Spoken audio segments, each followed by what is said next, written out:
Friends, Jaganmohan Reddy arrest అవుతారా? Arrest తప్పదా? ఎప్పుడు అరెస్ట్ కాబోతున్నారు? ఇలాంటి వార్తలు ఎల్లో మీడియాలో చక్కర్లు కొడుతున్నాయి. ఏంటంత ఆనందం ఎల్లో మీడియాకి?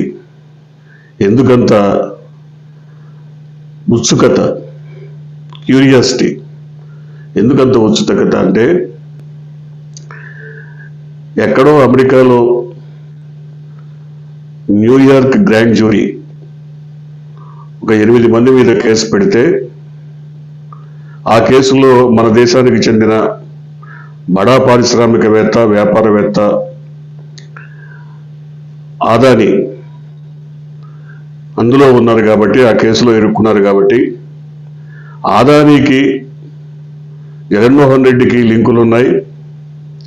జగన్మోహన్ రెడ్డికి ఆదాని లంచం ఇచ్చారు, అది కూడా దాదాపు 1750 కోట్లు దాదాపు లంచం ఇచ్చారు. అందువల్ల జగన్మోహన్ రెడ్డిని కూడా అరెస్ట్ చేస్తారనేది ఎల్లో పత్రికల చౌకబారు ఆనందం. ఇదంతా ఏంటి అసలు? ఎక్కడ అమెరికా, ఎక్కడ ఆదాని, ఎక్కడ జగన్మోహన్ రెడ్డి?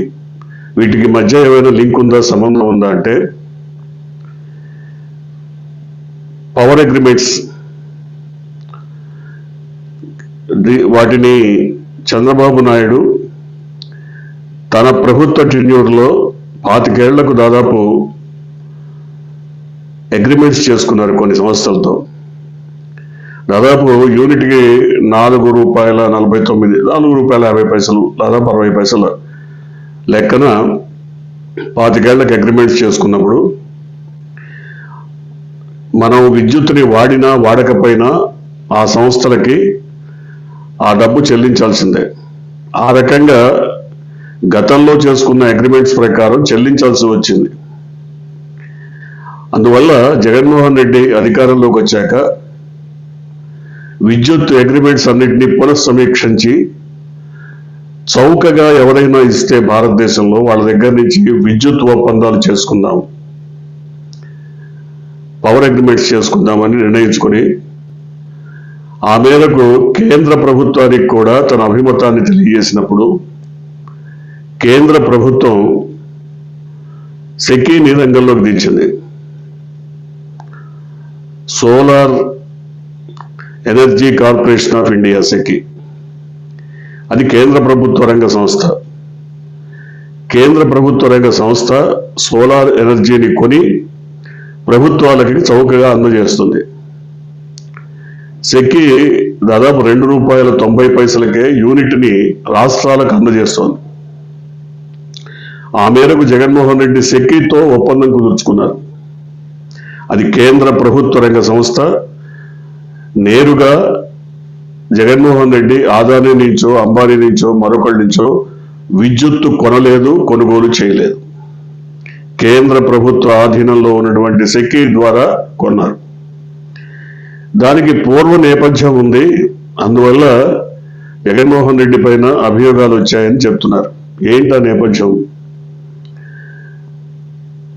సంప్రదాయేతర విద్యుత్ సంస్థలను ప్రోత్సహించాలని కేంద్ర ప్రభుత్వం నిర్ణయించినప్పుడు, సౌర విద్యుత్తు, పవన విద్యుత్తు, రకరకాలుగా విద్యుత్తుని ప్రోత్సహించింది, విద్యుత్ సంస్థల్ని.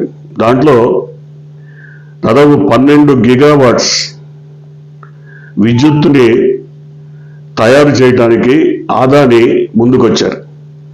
అమెరికాకు సంబంధించినటువంటి ఒక వ్యాపారవేత్తతో కలిసి భారతదేశంలో ఆయన 12 గిగావాట్స్ విద్యుత్తు సృష్టించడానికి, తయారు చేయడానికి సంస్థను ఏర్పాటు చేశారు. తద్వారా వచ్చినటువంటి విద్యుత్తును ఎవరు కొనాలి? ప్రభుత్వాలు కొనాలి. ప్రభుత్వాలు నేరుగా, రాష్ట్ర ప్రభుత్వాలు వారి నుంచి కొనే సౌకర్యం ఏ ప్రభుత్వానికి లేదు భారతదేశంలో.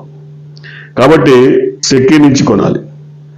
సెకీకి ఆ 12 గిగావాట్స్ నేను ఇస్తాను, మీరు డిస్ట్రిబ్యూట్ చేయండి అన్నప్పుడు సెకీ ఏం చెప్పింది? చౌకగా విద్యుత్తు రావాలని రాష్ట్ర ప్రభుత్వాలు కోరుకుంటున్నాయి. మరి బయట ఇంత మనం చెప్పేదానికంటే తక్కువ ధరకు వచ్చే అవకాశం ఉంది కాబట్టి రాష్ట్ర ప్రభుత్వాలు సుముఖత చూపించట్లేదు.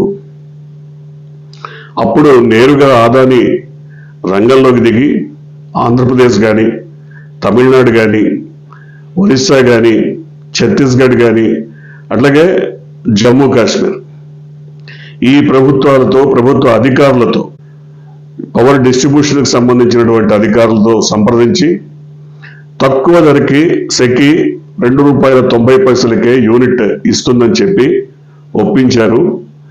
ఆ ఒప్పించడంలో కొంత సొమ్ము చేతులు మారింది అనేది అభియోగం.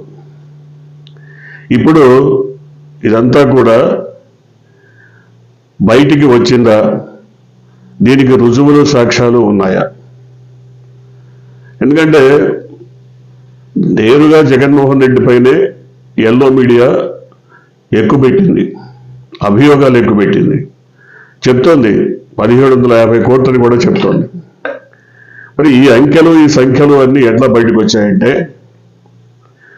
2023 జనవరి నుంచే అదానీ సంస్థ పైన హిండెన్బర్గ్ అనేటువంటి ఒక ఎనాలిసిస్, ఒక రీసెర్చ్ వింగ్ ఆయన వ్యాపారాల పైన ఒక సునిశ్చిత దృష్టి పెట్టి ఆయన అక్రమాలు చేస్తున్నాడు, అవకతవకలు చేస్తున్నాడు, ఆయన వ్యాపారాల్లో కొన్ని అక్రమాలు ఉన్నాయంటూ రచ్చకెచ్చింది. ఒకసారి కాదు, 2-3 సార్లు. 23 జనవరిలో, అట్లాగే 23 ఆగస్టులో, తాజాగా కూడా దీనిపైన ఆయన సంస్థలకు సంబంధించి అనేక రకాల అవకతవకలు, అక్రమాలు జరుగుతున్నాయంటూ రచ్చగెచ్చిన తర్వాత అమెరికాలో ఉన్నటువంటి అదానీ వ్యాపార భాగస్వామిని కూడా రంగంలోకి దించి దీనిపైన విచారణ జరగాలంటూ కోర్టుకెక్కింది. అప్పుడు న్యూయార్క్ గ్రాండ్ జ్యూరీ, అంటే కోర్టు అది, ఆ గ్రాండ్ జ్యూరీ ఛార్జ్షీట్ దాఖలు చేసి, అంటే ఇక్కడలాగా పోలీసులు ఛార్జ్షీట్ వేయరు, అక్కడ కోర్టులే ఛార్జ్షీట్ దాఖలు చేస్తాయి. కోర్టు ఛార్జ్షీట్ దాఖలు చేసినప్పుడు అందులో ఒక 8 మంది పేర్లున్నాయి. దాంట్లో భారతదేశంలోని ప్రముఖ వ్యాపారవేత్త అదానీ పేరు కూడా ఉంది. అయితే ఆ ఛార్జ్షీట్లో ఏముంది? ఈ పవర్ డిస్ట్రిబ్యూషన్ కోసం, పవర్ కొనుగోళ్ల ఒప్పందాలకు సంబంధించి కొంతమందికి అదానీ ముడుపులు ముట్టజెప్పారు అని. అది ఎవరి ద్వారా ముట్టజెప్పారనేది, ఎక్కడ ముట్టజెప్పారు అనేది, ఎంత ముట్టజెప్పారు అనేది స్పష్టంగా లేకపోయినా ముడుపులు ముట్టజెప్పారు అని. అయితే నేరుగా రాష్ట్ర ప్రభుత్వాలకి ముడుపులు ముట్టజెప్తే మరి సెకి ఇందుకు అంగీకరిస్తుందా? సెకి అంగీకారంతోనే ఈ ముడుపుల వ్యవహారం జరిగిందా?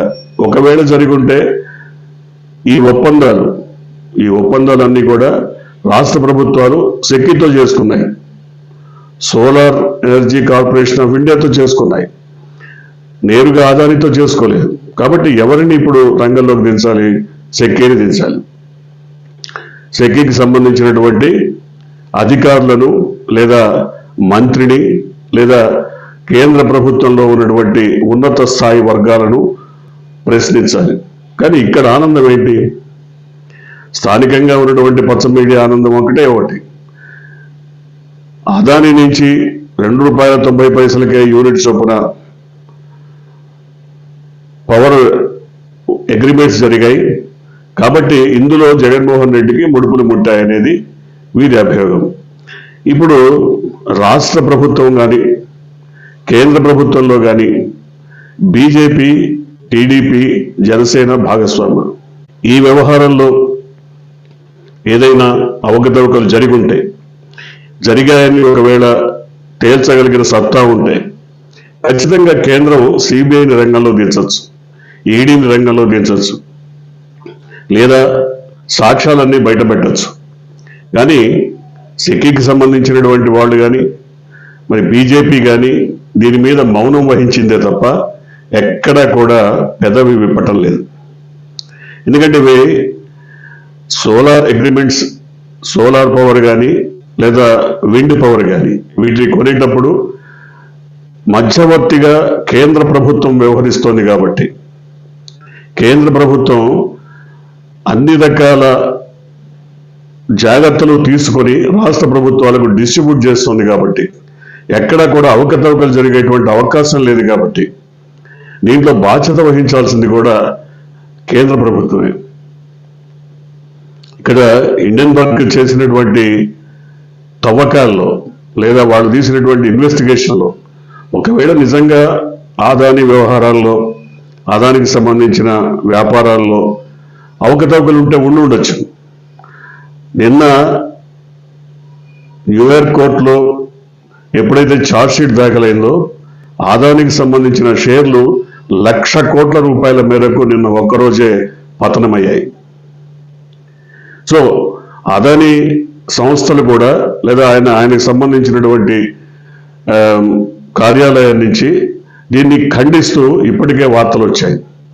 ఇవన్నీ కరెక్ట్ కాదు, ఈ అనవసరమైనటువంటి అభియోగాలు మోపుతున్నారు అని అదాని సంస్థలు కూడా 2023 జనవరి నుంచే ఈ రకమైనటువంటి అభియోగాలని విమర్శలని ఖండిస్తూ వస్తుంది. ఇది ఇప్పటికిప్పుడు వచ్చినటువంటి విషయం కాదు. 2023 జనవరి నుంచే హిండెన్బర్గ్ సంస్థ అనేక రకాల అక్రమాలు జరుగుతున్నాయంటూ తమ అభియోగాలను మోపుతూనే ఉంది. ప్రపంచవ్యాప్తంగా దీనికి సంబంధించి అనేక అంశాలను వెల్లడిస్తూనే ఉంది. తాజాగా వచ్చినటువంటి అంశం కాదు. అయితే ఎక్కడ ఏది జరిగినా దాన్ని జగన్మోహన్ రెడ్డికి లింక్ పెట్టి ఆయన అరెస్ట్ అవుతారా, ఎప్పుడు అరెస్ట్ అవుతారు, ఏ సందర్భంగా అరెస్ట్ అవుతారు, ముడుపులు ముట్టాయా, ఈ రకమైనటువంటి వాదనలు. ఇంత వాదనలు అనవసరం. ఎందుకంటే కేంద్రంలోనూ ఇక్కడ ఉన్నటువంటి టీడీపీ, జనసేన, బీజేపీ భాగస్వాములు, ఇక్కడ రాష్ట్రంలోనూ ఈ 3 పార్టీలు భాగస్వాములు ఉన్నాయి. దీని మీద అసెంబ్లీలో ఒక తీర్మానం చేయండి. ఈ జరిగిన ఒప్పందాలు కరెక్ట్ కాదు, వీటిని మేము పునఃసమీక్షిస్తాం, అయితే సిబిఐకి అప్పగించాలి, తీర్మానం చేయండి. చేస్తే ఖచ్చితంగా సెకీ రంగంలోకి రావాల్సి ఉంటుంది. Solar energy corporation of India ఖచ్చితంగా రంగంలోకి వచ్చి ఏం జరిగిందో చెప్పాల్సినటువంటి అవసరం ఉంది. అదాని ఎట్లాగో చెప్తున్నారు. అదాని ఇప్పటికే స్పష్టంగా ఇలాంటి అభియోగాలు, అవకతవకలు కరెక్ట్ కాదు, మా దగ్గర నుంచి ఏ రకమైనటువంటి అవినీతి జరగలేదు, మేము పారదర్శకంగా ఉన్నామని చెప్తున్నారు. కానీ వ్యాపారాభివృద్ధి కోసం ఇలాంటి చర్యలు తీసుకొని ఉండొచ్చు, కాదనలేము. కానీ అది ఆంధ్రప్రదేశ్ కానీ, తమిళనాడు కానీ, ఒరిస్సా కానీ, ఛత్తీస్గఢ్ కానీ, జమ్మూ కాశ్మీర్ కానీ, ఈ రాష్ట్రాలకి మీరు లంచాలు ఇచ్చారా, ఇస్తే ఏ మేరకు ఇచ్చారు, ఎవరికి ఇచ్చారు, ఇవన్నీ ఆదానికి వాళ్ళు కూడా బయట పెట్టాల్సి ఉంటుంది.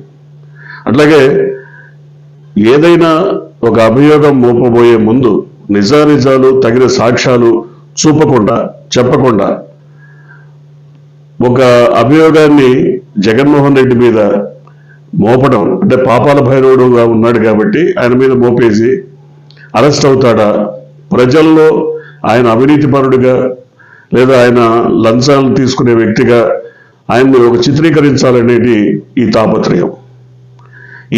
ఈ అంశాల్లో మొత్తం హిండెన్బర్గ్ తవ్వి తీసినటువంటి అంశాల్లో న్యూయార్క్లో లేదా అమెరికాలో ఉన్నటువంటి ఆదాని వ్యాపార భాగస్వాములకు సంబంధించినటువంటి వ్యవహారాల్లో ఎక్కడ కూడా జగన్మోహన్ రెడ్డి పేరు లేదు. మొత్తం ప్రభుత్వాలకు సంబంధించి అధికారులు అని పేర్కొన్నారు. ఈ అధికారులు ఎవరు? కేవలం మినిస్టర్స్ను కూడా మరి అమెరికాలో అధికారులు అంటే అనుండొచ్చు. ఇక్కడ కూడా ఏ మినిస్టర్నైనా కలిశారా, లేదా ముఖ్యమంత్రినే కలిశారా, ఏ అధికారుల్ని కలిశారు, ఎవరితో చర్చించారు, ఎవరికి ముడుపులు ముట్టజెప్పారు, ఇవన్నీ బయటికి రావాల్సినటువంటి అవసరం ఉంది. ఈ మేరకు అవసరమైతే సిబిఐ ఎంక్వైరీ కానీ, ఈడీ కానీ రంగంలోకి దిగాలి, లేదా దీని మీద ఒక స్పెషల్ ఇన్వెస్టిగేటివ్ టీం రావాలి. కానీ ఈ మొత్తం వ్యవహారం వెనక ఆదానికి వెనుదన్నుగా ఉన్న మోడీ, అమిత్ షా ఉన్నారు.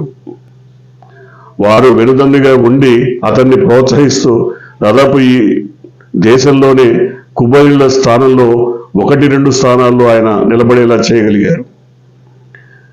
ఆదానికి వాళ్ళు ఆయన మోడీ కానీ, మరి అమిత్ షా కానీ, లేదా కేంద్ర ప్రభుత్వం కానీ వెనుదన్నుగా లేకపోతే ఆయన అనేక రంగాల్లో తన వ్యాపారాన్ని విస్తరించగలిగేవారు కాదు.